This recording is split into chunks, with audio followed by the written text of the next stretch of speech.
Salve, meu povo querido! Vamos lá que ainda temos mais reinos para aprender e conhecer. Já estudou, já ouviu falar em Reino Franco? Eu não tenho a menor dúvida, Reino Franco é o reino mais famoso dessa desorganização do Império Romano. Eu até fiz uma brincadeira na aula 1, que ficava assim: normalmente as pessoas entendem que veio o Império Romano, você teve um momento de crise, depois dessa crise aparece Carlos Magno, entra em crise de novo, o mundo para de pensar, para de escrever, para de fazer qualquer coisa, até chegar em um novo momento, em que o mundo traz o renascimento, traz as luzes para iluminar. Vamos parar com essa bobagem, vamos repensar as coisas direitinho. Carlos Magno não é um herói. Carlos Magno não deve ser pensado naquele modelo tradicional positivista, o grande senhor transformador, salvador do mundo franco. Aliás, não sei se vocês já repararam, para mim me impressiona, eu juro que me impressiona muito. Continuamos buscando heróis. O tempo todo na história, você começa a notar, pensar, discutir a figura. Fulano foi mais importante. Os grandes homens da história. Você ainda compra nas bancas. Isto não existe. Não existe um sujeito que sozinho, pela sua ação grandiosa, ele transforma tudo. É quem conta o seu passado, quem organiza a sua imagem, quem repensa suas ideias, que dão um fator para esse cara ser reconhecido. Com Carlos Magno não é diferente. Pensar nos francos não é a gente pensar aquele modelo de história que durante muito tempo você ficava conhecendo. Que a escola apresentava assim: olha só, vamos estudar a Idade Média. Eu faço um recorte na França e olho só para aquilo, como se nada mais existisse. Eu tinha uma professora que brincava, onde dizia o seguinte: olha só, aqui no Brasil tem uma forma de fazer história que é bastante interessante. A história começa mais ou menos assim: primeiro veio Adão e Eva, em seguida veio Cabral. Na França não é muito diferente.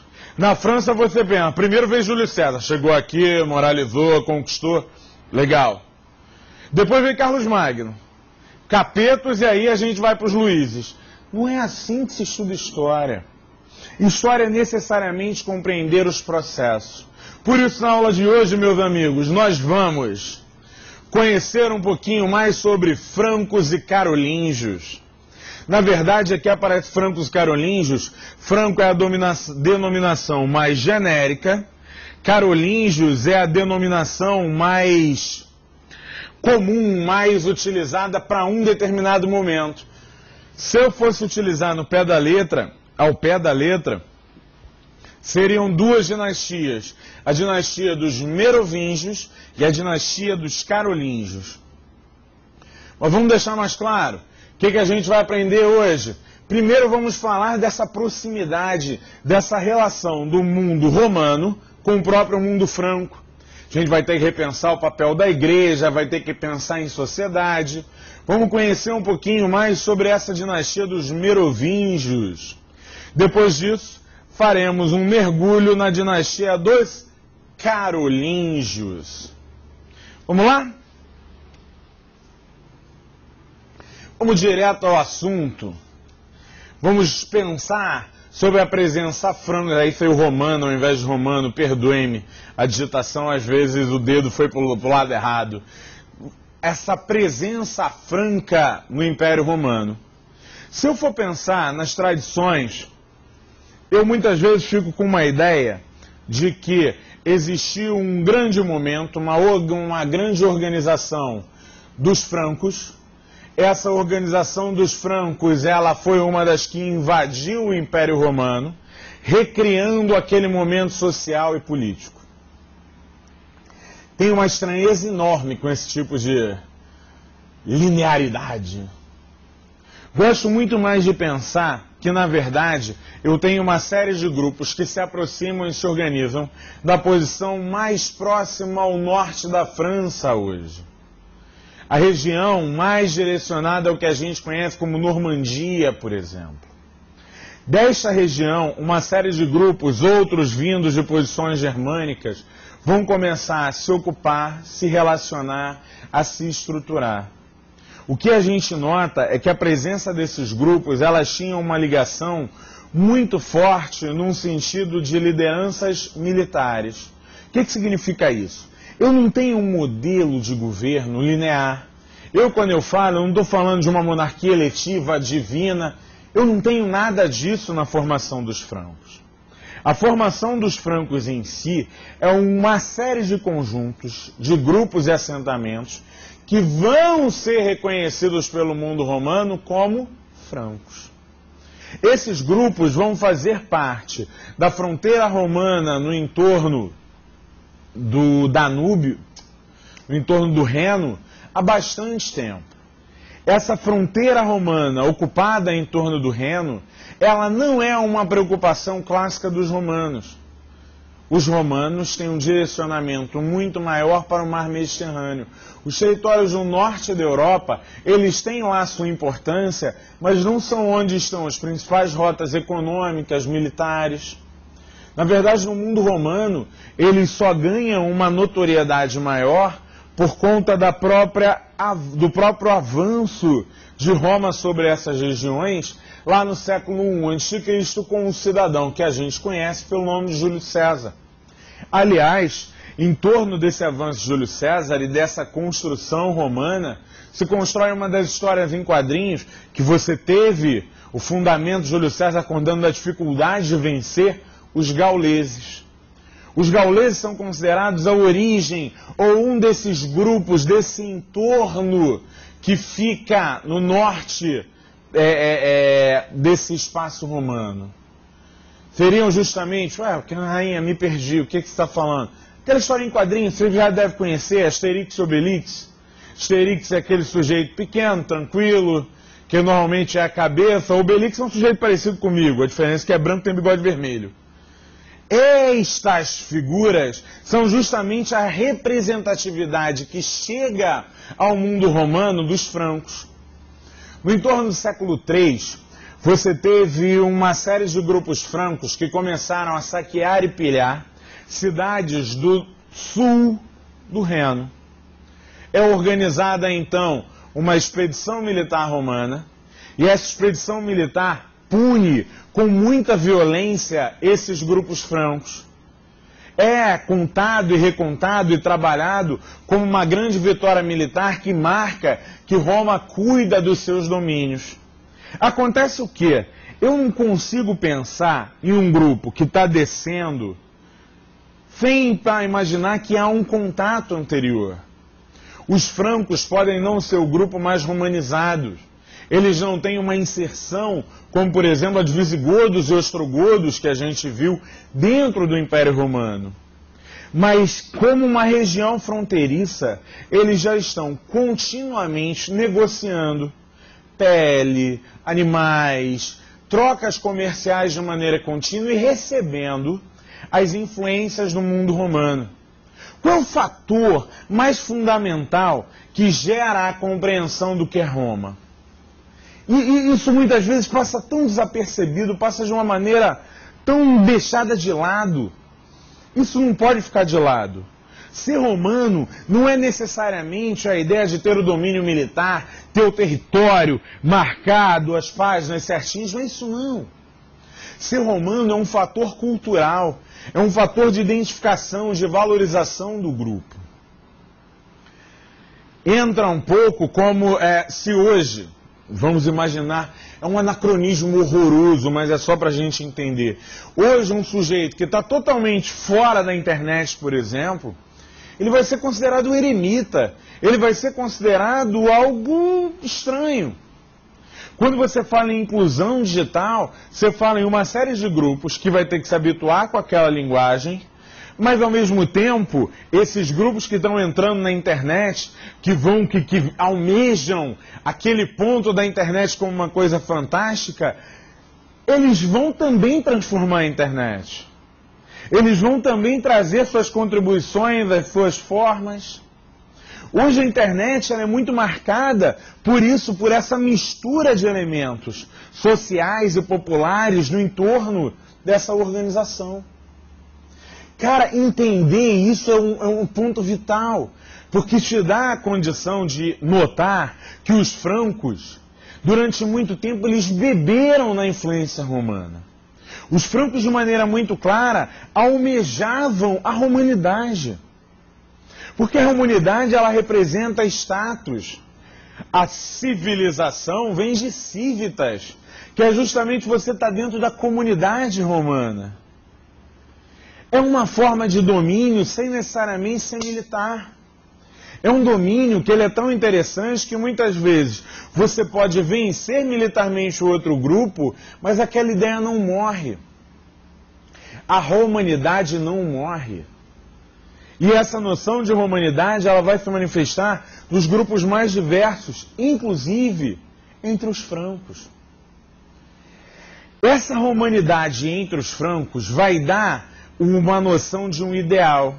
Os grupos vão ser idênticos, vão ter as mesmas formas? Não. Eles têm diretrizes próprias, reorganizações próprias, estruturas absolutamente locais. Mas, ao mesmo tempo, qual é o referencial de uma coisa boa? Qual é o referencial de uma busca de, por exemplo, um centro político? É necessariamente essa inserção, essa penetração no mundo romano. Se eu entendo esse dinamismo, fica muito mais claro entender como os francos, ao adentrarem o Império Romano, vão aceitar de bom grado fazer parte da liderança de alguns exércitos romanos. Como vão negociar terras, como vão ter senhores master-militos, se tornarão senhores militares, master-militos de uma determinada região, nomeadas pelo próprio César. Essa dinâmica me ajuda a compreender o fundamento e a própria organização desse mundo franco. Porque se eu faço isso, fica muito mais fácil eu notar isso aqui, olha. Vem comigo.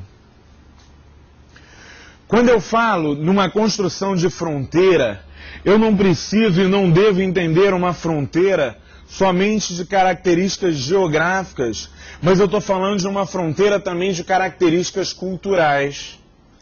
A organização franca e o pensamento sobre a organização franca vai ser escrito muitas vezes por membros da igreja, em especial esta história que conta sobre Meroveu.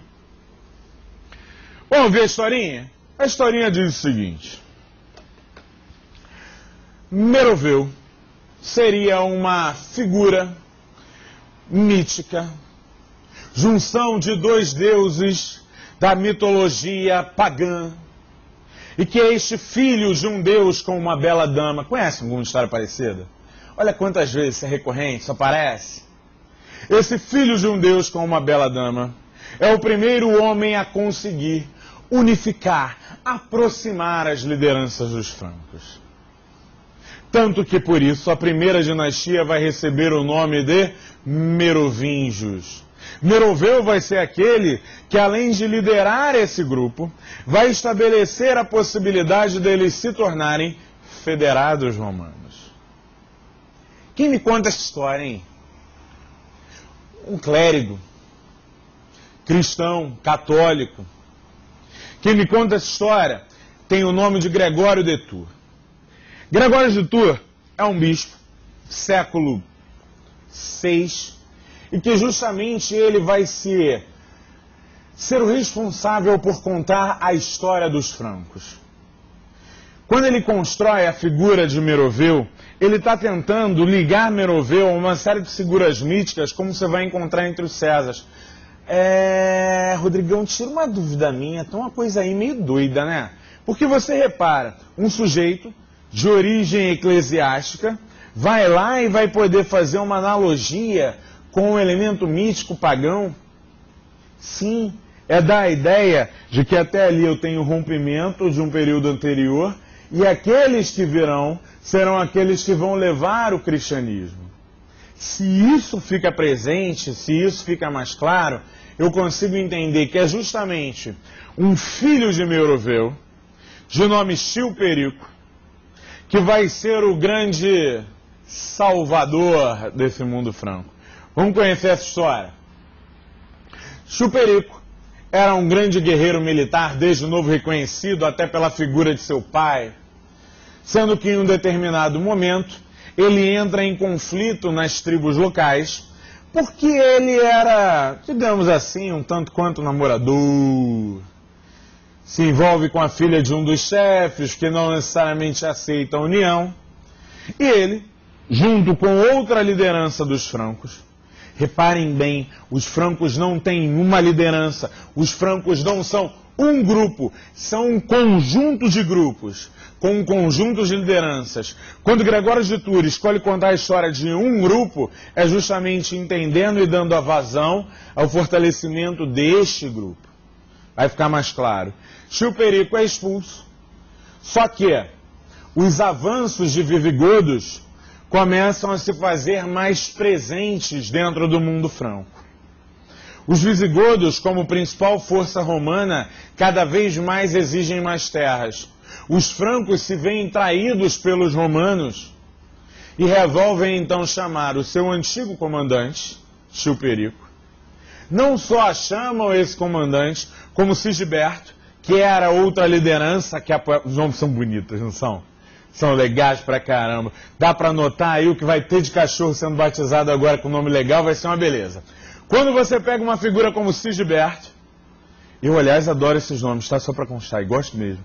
Quando você pega uma figura como Sigisberto, você vai ter uma reassociação e duas grandes lideranças se unem.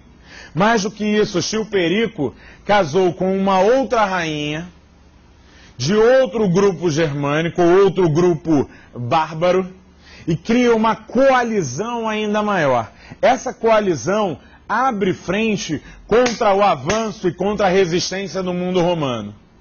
Essa coalizão vai se tornar agora sim um grupo de um poderio maior e um poderio que pode de alguma forma fazer frente ao exército godo. O filho de Chilperico se chama Clovis ou Clodoveu, como a gente vai ver em algumas documentações. E é Clovis, com várias ideiazinhas as mais diferentes, será Clovis que justamente vai assumir o papel de liderança única. Ele consegue tomar o poder dos sucessores de Sigisberto, consegue ser reconhecido pelos demais grupos e vai iniciar, com o apoio desse conjunto franco, ou com o que Gregório de Tours chama de uma união, a primeira grande união, ou o primeiro unificador dos francos, um grande avanço contra esse mundo romano. Minto, contra o mundo visigodo. A tensão entre esses grupos, no entanto, precisa ainda de mais um molhinho para ela ficar clara. Dá uma olhada nessa imagem aqui. Este quadro, claro, é um quadro contemporâneo, é um quadro já do século XIX para o século XX, mas ele dá uma ideia para a gente bem interessante sobre um determinado momento político, que é esse que a gente está estudando. Esse sujeito nessa banheira é Clovis. Clovis, justamente sendo ungido e coroado pelo clérigo, pelo bispo de Arles, pelo bispo de Tours, como o devido rei franco. Gente, o que significa a unção? A unção, será que é só alguém chegar e jogar um óleozinho lá e tá tudo bonito e resolveu? Não, a unção ela tem um elemento poderoso. Ela abre a possibilidade de um diálogo entre os francos e os conjuntos de características cristãs. Vamos arrumar aqui para ficar bem certinho, que esse ponto é fantástico. Eu pego uma figura como os visigodos e eu tenho ali uma resistência àquela igreja local, porque ela representa grupos que de alguma forma podem ser vistos como ameaças. Hispano-romanos, galo-romanos, são grupos que em torno da igreja se organizam e acabam sendo sempre uma frente de ameaça àquela organização dos grupos visigóticos. Entre os francos, no momento em que se tenta uma coalizão em direção contrária aos visigodos, o que você passa a ter? Você passa a ter a necessidade de redialogar, de buscar uma nova coalizão. Clovis vai ser nesse sentido, não o primeiro, que o primeiro foi o Suevo, mas um dos mais conhecidos e mais importantes casos de coalizão entre o cristianismo e esses novos governos, esse novo reino que está sendo estabelecido em torno de Clovis. Clovis, então, vai fazer uma conversão. Olha o fenômeno. É uma conversão pública. Não é Clovis, pessoalmente, que está no seu quarto, não. O cristianismo tocou o meu coração. Eu preciso ser cristão. Não é esse o centro. A lógica é muito outra. A lógica é justamente entender que Clovis quer marcar o seguinte. Olha, eu estou aliado, eu estou estabelecendo uma aliança com vocês. Os meus homens representam os seus homens. A minha força representa a sua força. Os conflitos vão morrer? Não, mas eu abro a possibilidade de um diálogo. Essa possibilidade de um diálogo, Clovis vai fazer uma conversão pegando elementos germânicos muito fortes, reúne as principais lideranças de guerreiros francos, lembra dos múltiplos líderes? Reúne esses líderes e faz uma conversão pública, ele e 300 guerreiros. Vão para o rio ser batizados. A figura é linda, a imagem é fenomenal, a prática é muito diferente. A prática tem um dinamismo diverso. Se a gente entender esse diálogo se construindo, se desenhando aqui nesse momento, eu entendo porque mesmo num primeiro momento, imaginando os francos com um poderio militar menor do que o godo, os francos são os vencedores da Batalha de Vouillé. Os francos fazem com que os visigodos abandonem parte do seu reino e consigam então reestruturar, estabelecer um reino franco, um regnum próprio, específico, com características próprias. Entendendo isso que a gente consegue observar essa questão aqui, olha.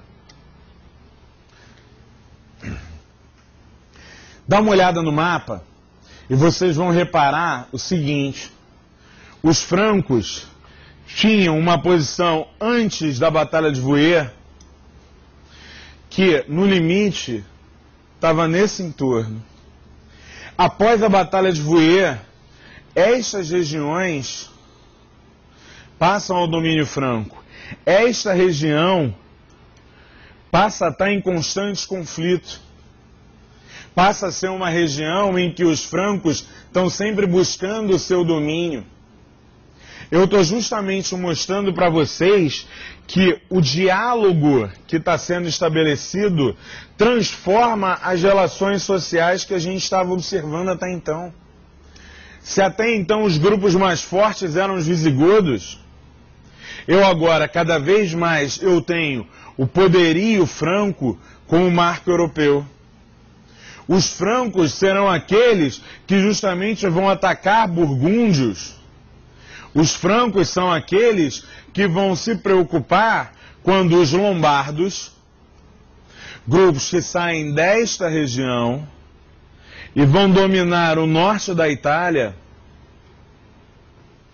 os francos vão ser aqueles que a Igreja Romana vai chamar para combater esses grupos.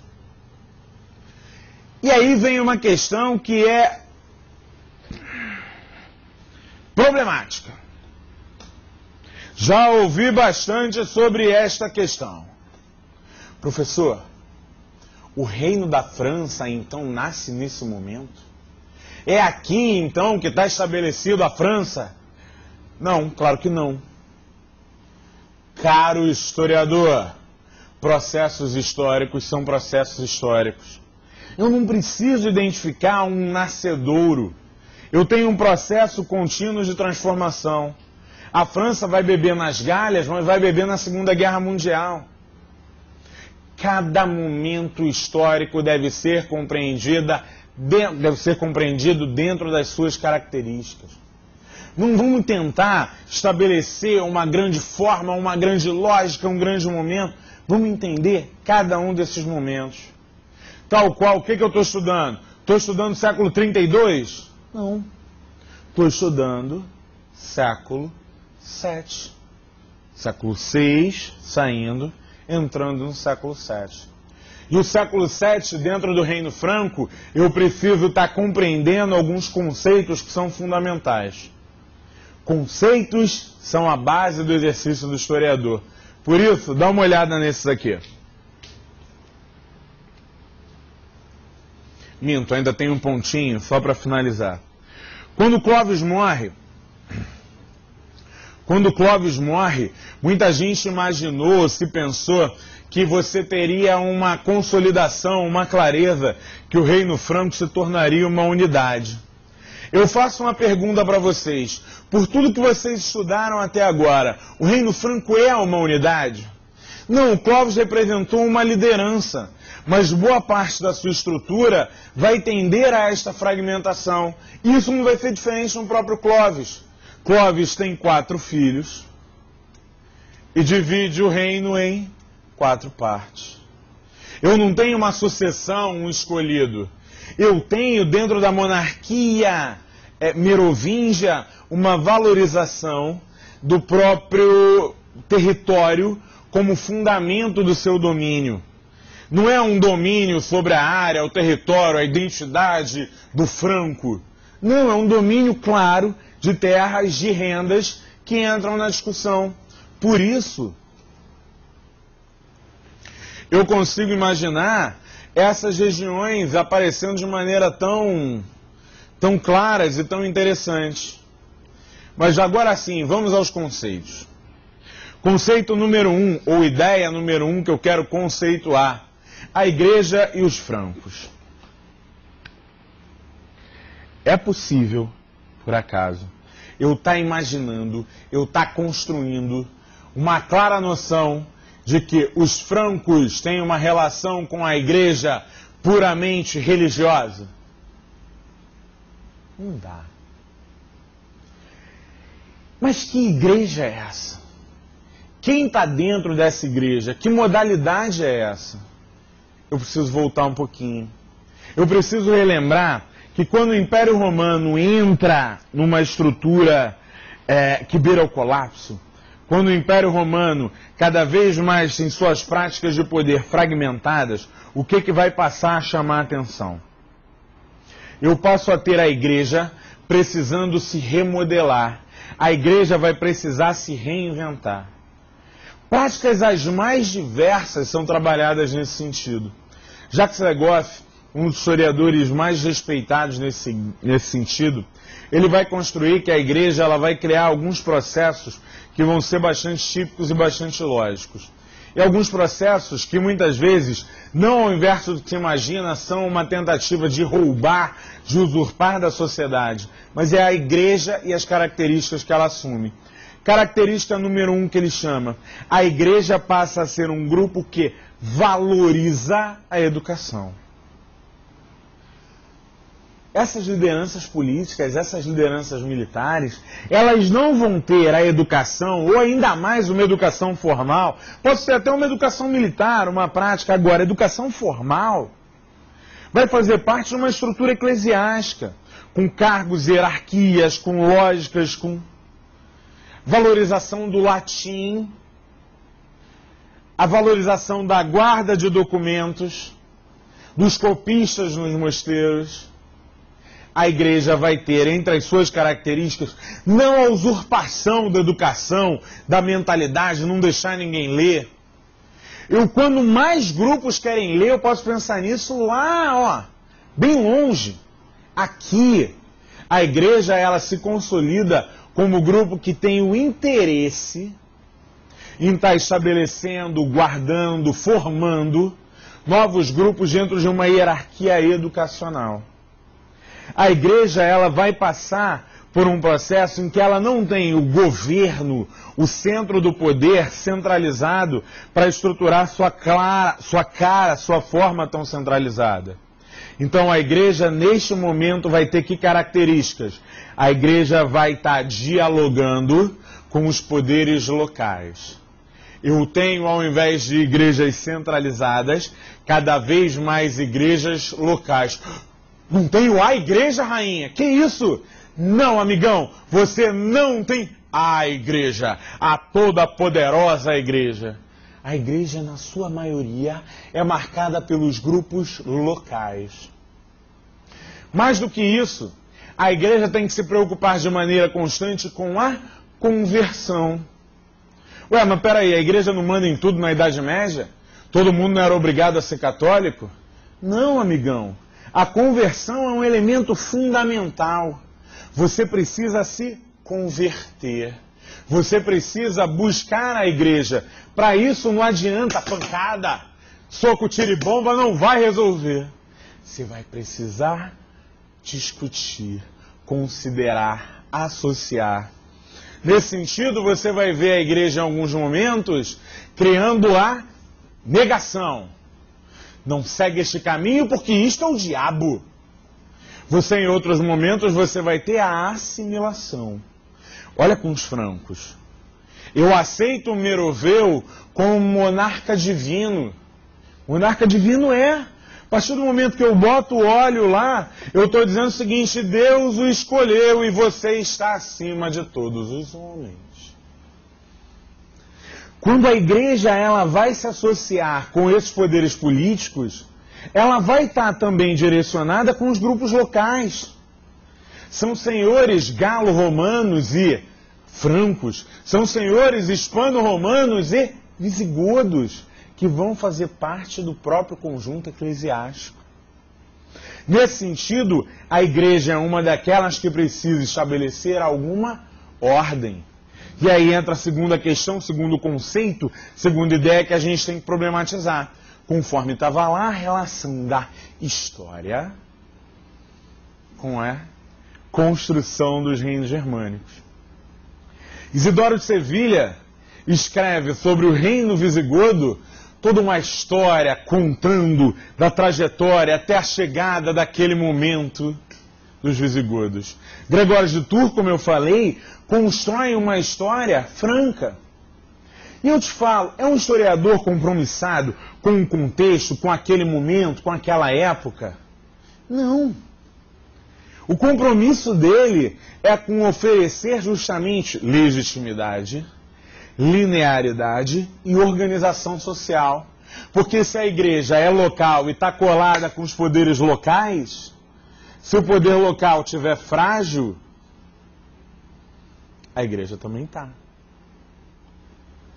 Gregório de Tours, quando constrói uma história dizendo: Clóvis é um unificador, Clóvis é um monarca legítimo, ele justamente vai estar exaltando aqueles elementos que ele, Gregório de Tours, considera fundamental para organizar politicamente. Porque culturalmente, lembra que a cultura não morre? Culturalmente, qual é o elemento que é base? Qual é o elemento que é buscado? Roma. Sim, meus caros. Roma pode esfarelar politicamente. Ideologicamente, Roma continua presente. A história, ela é um fator de legitimidade, de construção de identidade. Se eu não tinha um franco, mas um conjunto de francos, Gregório de Tours cria o franco, afirma a existência do franco. Esse é um fator fundamental. Porque se a gente entende isso, fica muito mais fácil a gente entender isso aqui, olha. Olha cá no mapa, olha que coisa engraçada. Gregório Tours fala em uma unidade.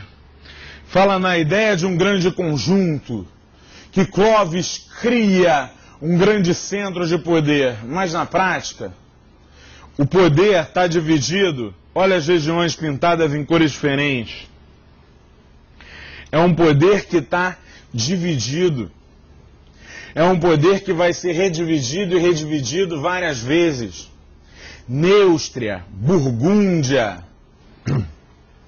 são só algumas áreas. Austrásia, algumas áreas, que eu não vou ficar enchendo a cabeça de vocês com esses nomes, que acabam sendo divididas dentro desse reino franco. Rainha, mas peraí, então quer dizer que o reino franco não é uma unidade? Ele é uma falsa unidade. Existe uma noção de grupo, existe uma noção de pertencimento, mas não este modelo político que nós somos viciados. Eu não tenho esse modelo político. Aqui eu estou falando em um conjunto em que o poder é patrimonial. Estou falando em um conjunto em que as relações dos próprios senhores militares com essas figuras é uma relação cada vez mais de características pessoais. Se eu entendo esse diálogo, fica muito mais fácil eu entender o que é a concepção patrimonial de poder. A minha relação com o poder é pessoal. A minha relação com as estruturas, com os conjuntos que estão aqui presentes, ela tem muito mais de um juramento de fidelidade, ela tem muito mais de uma associação de grupos, do que necessariamente aquela ideia que foi vendida, trabalhada por Gregório de Tours, como um grande centro de poder, como uma estrutura única e incontestável.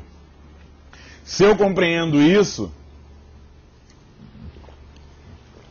fica muito mais fácil entender o que acontece entre 511 e 751. Após a morte de Clovis e até a coroação de Pepino Breve, que eu já vou chegar, eu tenho, na verdade, uma continuidade das principais lideranças merovingias. Agora, essas lideranças merovingias não significa que esse poder é incontestável. Significa, sim, que aquela concepção patrimonial cada vez mais faça com que a unidade seja uma série de divisões. Rainha, entendi. Então é aqui que começa o feudalismo. Calma. Tem todo um processo que a gente precisa entender. Tem toda uma linha lógica que a gente precisa pensar. Por exemplo, quando vocês forem estudar lá com a Fernandinha, Idade Média Oriental, vocês vão estar aprendendo que quando o Islã ele se constitui, ele vai ter todo um primeiro momento de expansão política militar durante o governo... Fugiu, rapaz. Deu branco aqui. Não é o governo Abássida, não. É o governo... Tá, vai voltar já já. Quando essa expansão política e militar dentro desse mundo islâmico, ela vai... Omíada. Eu tenho todo um momento de expansão omíada. Essa expansão omíada é que chega em 711 ao reino visigodo, que constitui o espaço da Península Ibérica agora não mais como um reino visigodo, mas sim como um califado dentro do mundo islâmico. Somente ao norte da Península Ibérica eu fico com um pequeno espaço cristão que num primeiro momento a gente vai chamar de Reino das Astúrias, depois vai ser chamado de Castela, mas isso é um outro papo. Eu tenho uma presença islâmica dentro de uma organização forte na estrutura da Península Ibérica. No ano de 754, eu começo a ter uma série de movimentos de que aquele islamismo buscaria, aqueles grupos buscariam uma nova expansão, agora indo em direção à França. Indo em direção ao que a gente entende como França, mas naquele momento era território franco.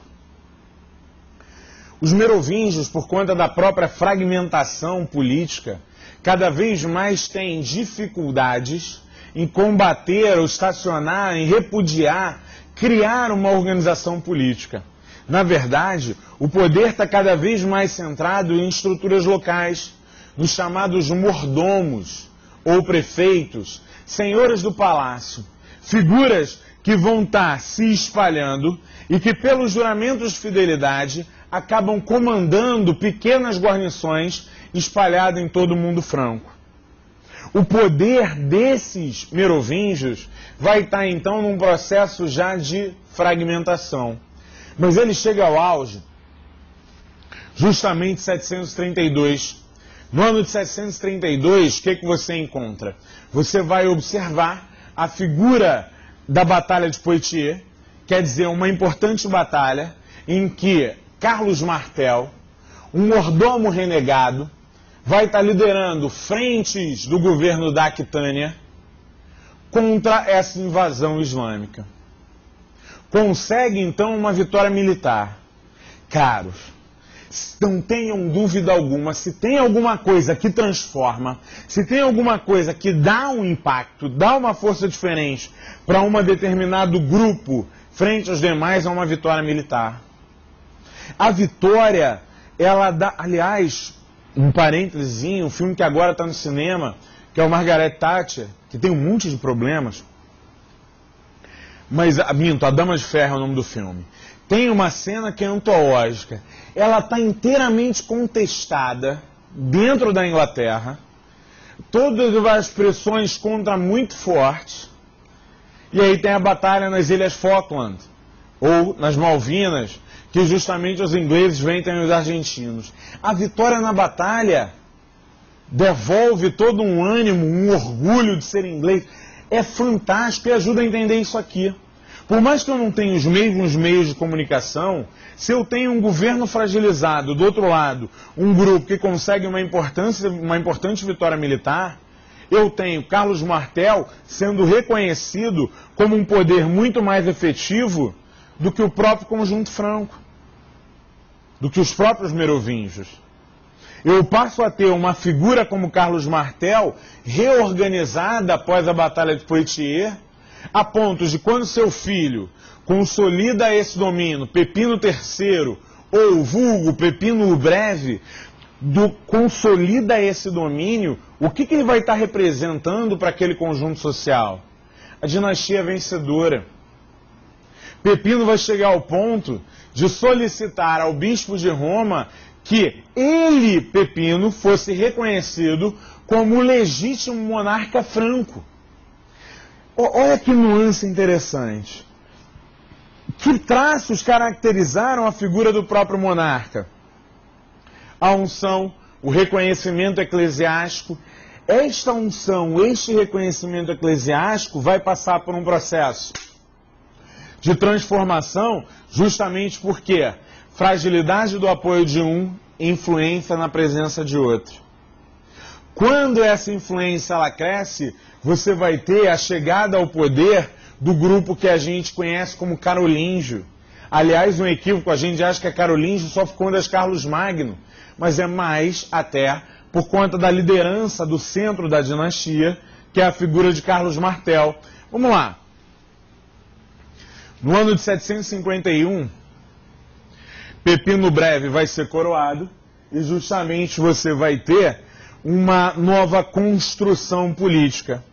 O sucessor de Pepino o Breve será seu próprio filho, Carlos Magno, que no ano de 800 não só vai ser, isso é fantástico, não só vai ser reconhecido como monarca legítimo entre os francos, mas será o defensor da cristandade e mais, Carlos Magno será coroado com uma figura que justamente... A imagem fugiu, a imagem eu acho que não veio agora. Tem problema. Carlos Magno vai ser coroado com uma figura que representa o poder do império. O imperador voltou. Eu tenho a igreja sacando um documento falso, que é reconhecido como absolutamente falso, chamado Doação de Constantino, em que a igreja vai reconhecer que ele, Carlos Magno, a igreja vai reconhecer que ela foi a legítima herdeira deixada por Constantino. E como a legítima herdeira, ela teria o direito das terras do entorno de Roma e mais, de escolher o próximo e legítimo imperador. Tem uma história que é fantástica, mas que mostra o meandro dessa questão. Carlos Magno, teoricamente, no momento em que seria coroado, retira a coroa da mão do Papa e coloca em sua própria cabeça. Caros, a representação desse momento justamente dá a ideia de que eu não tenho essa imposição da igreja. Eu tenho uma tentativa de aproximação, mas o próprio Carlos Magno se recusa, porque boa parte do seu poder está baseado numa estrutura tradicional franca. Vamos ver. A figura do Missi e do Dominici. A figura de que eu estabeleço uma política de expansão territorial em que, pelos juramentos de fidelidade e pelos meus homens, eu garanto o avanço da terra, eu garanto o avanço no próximo domínio. Escolho um sujeito da minha confiança, não daquele território, e um outro representante da igreja, e esses dois, jurados a mim, jurados a Carlos Magno, vão administrar aquele conjunto. Enquanto Carlos Magno esteve presente, o sistema até funcionou e se tornou, como alguns autores gostam de chamar, uma máquina de guerra. No entanto, este mesmo sistema acaba por gerar uma importante dispersão do próprio poder. Acaba por gerar uma contestação da estrutura política. É nesse momento que a gente começa a ter uma reestruturação, inclusive, das formas que esses senhores vão passar a ter como nomenclatura. Por exemplo, senhores deslocados para áreas de fronteira, como a chamada marca hispânica ou marca bretona, vão estar recebendo o nome de marquês.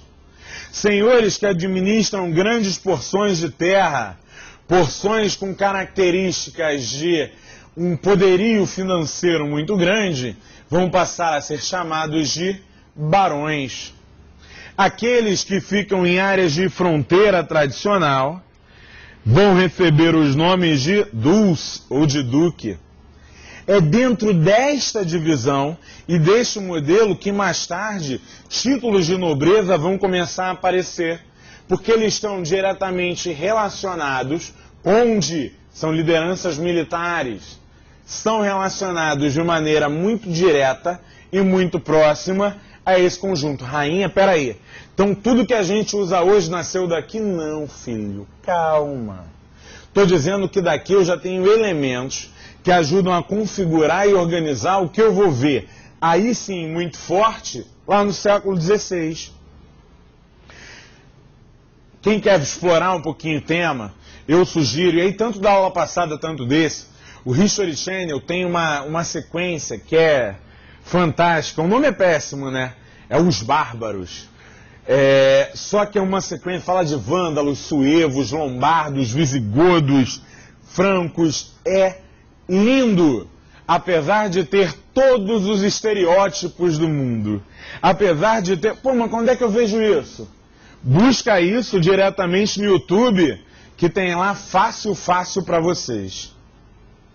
Vamos aplicar um pouquinho de conhecimento para fechar a aula de hoje? Carlos Magno. E como fica a igreja no reino merovingio e carolíngio? São continuidades do Império Romano ou novos senhores da Idade Média? Carlos Magno manda no Papa ou o Papa manda em Carlos Magno? Vamos pensar? E aí, amigão? Quem é que manda em quem? Quem é que define o quê? Quem é que representa o maior poder nessa sociedade? Difícil, né? Porque toda sociedade é complexa. Então, da mesma forma, escreve um texto para mim. Ah, não vou ter como mandar, professor, manda para o colega, fica para você, utiliza para ler na prova, mas treina essa escrita.